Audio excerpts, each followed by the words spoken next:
I appreciated all of my colleagues' questions, and I know that there is almost a gut reaction by some people that we just can't impose any new rules on gun owners. But I urge everyone to think about this bill in the context of what it's really doing, which is protecting children. And it's not hypothetical, Mr. President. A 2018 study found that 4.6 million children in the United States live in homes with at least one firearm that is loaded and unlocked. Alarmingly, another study found that 43% of gun-owning homes with children kept a weapon without a trigger lock in an unlocked place. That includes a large number of minors with risks for suicide. The CDC reports that in the last decade, well, up till 2004 to 2014, more than 6,000 minors intentionally shot themselves, and the vast majority used guns owned by somewhere in their home. The majority of those killed were 12 or younger. We did a previous bill on rural suicide. Many of those suicides are young people getting access to guns from their own homes. Here in New York, tragically, more than 300 children aged 16 or younger committed suicide using their family's firearms in the decade 2008 to 2017.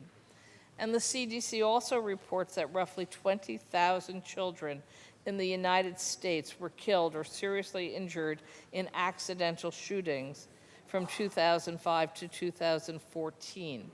The Secret Service and the Federal Department of Education found that 68% of school shootings, the shooter used a gun obtained from their homes or the home of a relative. I have no question. Children getting access to loaded weapons creates crisis. They're killing themselves. They're killing them parents. The tragedies go on and on and on, including just a sub-study of toddlers 3 and under shooting themselves or their parents. I gave a couple of references during the debate. The youngest toddler involved in the shooting was an 18-month-old from Nashville who police say found a loaded pistol on a bed and shot himself in the face. His injuries were not fatal. But so far this year, 17 toddler shootings have ended up in fatality, with 26 additional resulting in non-life-threatening injury. Storing guns responsibly, locked and unloaded, or with safety locks, is unquestionably a critical step to protect our young people and ourselves. Because you might be the responsible gun owner who wants it for all the right reasons, but again, you come home and you find your child shot your other child or your child shot themselves dead. It doesn't matter what you thought about this issue, you will be haunted for the rest of your life.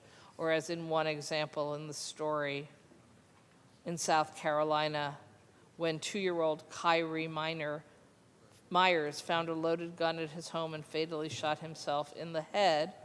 His father then killed himself with the same gun. That's not acceptable.